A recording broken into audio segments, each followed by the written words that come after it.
Muy bien, estamos contentos. Vamos entonces a la palabra. Vamos a compartir año de cumplimiento de promesas en tu familia. Dios es bueno y su voluntad es clara en cada una de las áreas de nuestras vidas. Él desea bendecir cada área donde nosotros ponemos atención. Él quiere que en el matrimonio los esposos vivan enamorados continuamente. ¿Cómo viven los enamorados? ¿Cuántos casados tenemos en este servicio? Levanta la mano. Hombres y mujeres casados. Casados, orgullosos de ser casados. Muchos de ustedes. ¿Recuerdan cómo vivían cuando eran enamorados antes del matrimonio? Recuerden un poquito cómo era eso. Tengan algunas imágenes de recuerdo, cómo era cuando estaban allí intentando convencer a la enamorada, a la novia, de que había un amor real, genuino y contundente. Y la novia intentando también de corresponder y de llegar a ese acuerdo de que los dos se amaban para toda la vida. Dios quiere que haya matrimonios que se sigan viviendo así como enamorados, amándose, deseándose lo mejor, dándose, entregándose lo mejor, protegiéndose y cuidándose de la mejor manera, y que puedan entonces los cónyuges poder vivir de esa manera siempre. Dios quiere entonces que las familias se levanten en victoria, con hijos fuertes en el Señor, con hogares firmes, con hogares que tienen convicciones definidas y que viven con esas convicciones. Entonces Dios es un Dios que en su palabra nos revela claramente cómo Él quiere bendecirnos y cómo Él quiere añadir bendición sobre lo ordenado, sobre lo establecido. Cuando yo estaba escribiendo la enseñanza, yo quería llenar de promesas esta enseñanza y leer promesa tras promesa, porque hay muchísimas.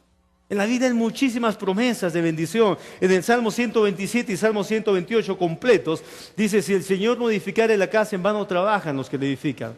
Si el Señor no guarda la ciudad, en vano vela la guardia. Por demás es que se levanten de madrugada y que coman pan de dolores, porque a sus amados dará Dios el sueño.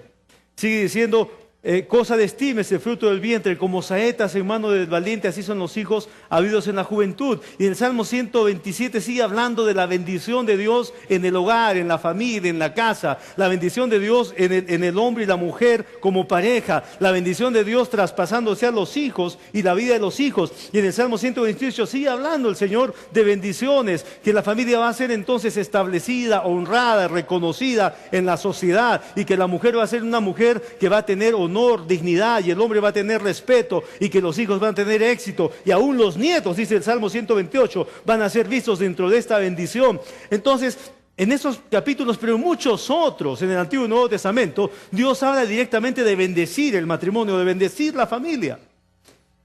Y hay mucho que habla de promesas de bendición. Y en lugar de llenar esta enseñanza de promesas de bendición, yo fui guiado por el Espíritu Santo a escribir algo diferente, porque las bendiciones de Dios están en las promesas y son reales y poderosas. Pero me fijé más en cómo enseñar al matrimonio a que sea un matrimonio ordenado, un matrimonio donde se reconozca entonces cuáles son las responsabilidades que el hombre tiene en forma práctica y bíblica, cuáles son las responsabilidades que la mujer tiene, porque todo lo ordenado es lo que Dios bendice. Dice 1 Corintios 14 que Dios no es un Dios de desorden ni de confusión, sino es un Dios de paz. Eso dice la palabra. En 1 Corintios capítulo 14, Dios no está donde hay confusión, Dios no se mueve donde hay desorden. Dios nos ha dejado a que nosotros nos ordenemos, que conozcamos su palabra, que seamos instruidos en la palabra y que nosotros nos ordenemos con cosas básicas, sólidas. El ser humano fue creado por Dios, diseñado por Él para vivir en compañía. En Génesis 2:18 dice: no es bueno que el hombre esté solo, le haré ayuda idónea para él. Fue entonces la voluntad de Dios, fue el deseo de Dios que el hombre y la mujer estuvieran juntos, fue el deseo de Dios instituir el hogar, la familia, es de Dios. Entonces podemos afirmar sin lugar a dudas que la familia es la célula básica y fundamental de la sociedad. En ella está constituido no solo los miembros que la componen, sino un conjunto de relaciones interpersonales que surgen basadas en la dinámica de lo que es un hogar, de lo que es una familia. Entonces, nosotros tenemos que levantar la familia como una institución insustituible en la sociedad. Fue idea de Dios, fue plan de Dios. Y la mejor manera entonces de defender con vigor lo que Dios hizo, lo que Dios estableció que es la familia, la mejor manera es instruir. La mejor manera es sacar de este libro los principios básicos que Dios estableció en el matrimonio y en la familia para instruir, porque la Biblia dice que la instrucción trae claridad y dice que alumbra la mente del simple. Dios quiere que toda cosa donde haya simpleza en nosotros o falta de instrucción sea alumbrada, nuestro entendimiento sea alumbrado nuestro corazón y podamos entonces convertirnos en personas entendidas de lo que Dios dice. Por ejemplo, cuando hablamos de matrimonio y que Dios quiere bendecir los matrimonios, muchos matrimonios no han oído lo que Dios dice.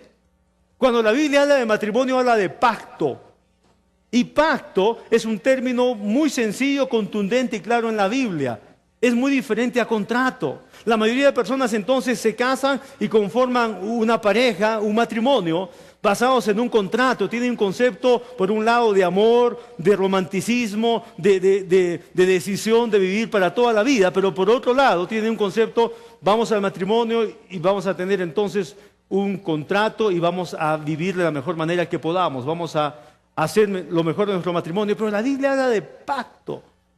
Y quiero leer un concepto de lo que es contrato para que entendamos lo que es pacto y ver la diferencia. Un contrato es un acuerdo entre dos o más personas que se comprometen acerca de algo que tienen estipulaciones concretas. El acuerdo es alcanzado cuando hay una ratificación del documento mediante las firmas de las partes.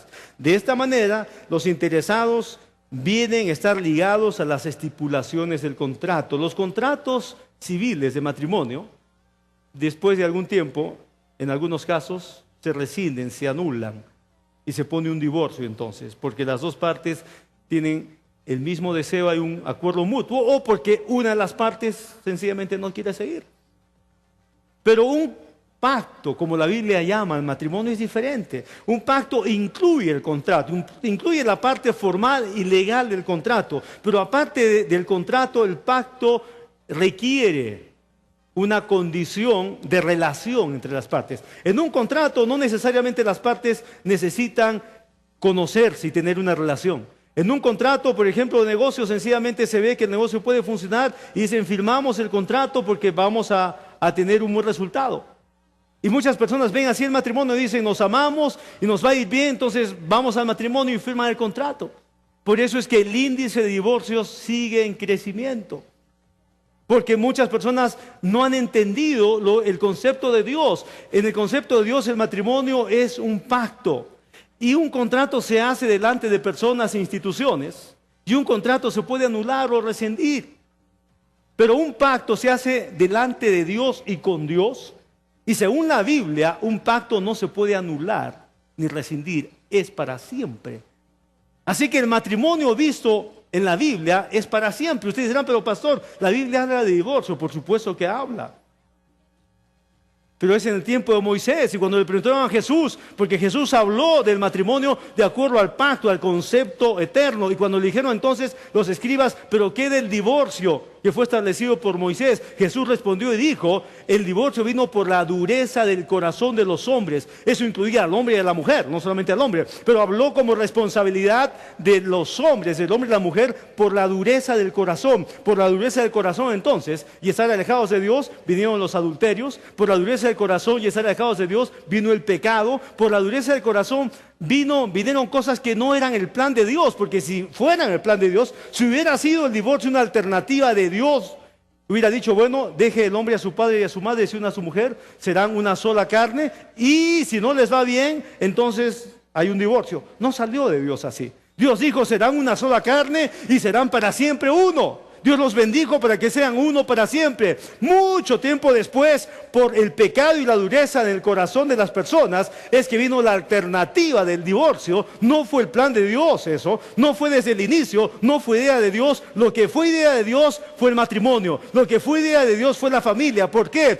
Porque en la familia y el hogar se basa la salud, la estabilidad de toda una sociedad. Es la voluntad de Dios que los seres sean creados y se desarrollen y crezcan y se formen formen dentro de un matrimonio, dentro de una familia. Esa es la voluntad de Dios. Y es la voluntad de Dios que los seres que crezcan así estén habilitados para hacer lo mismo, para establecer familias fuertes, y en esas familias fuertes podamos desarrollar una sociedad que pueda honrar a Dios.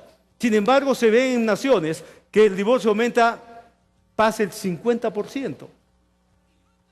Y cuando los sociólogos se juntan con los políticos, entonces hay propuestas claras y prácticas. Y dicen los sociólogos, como los divorcios aumentan más del 50%, entonces propongamos políticamente hacer contratos con un término.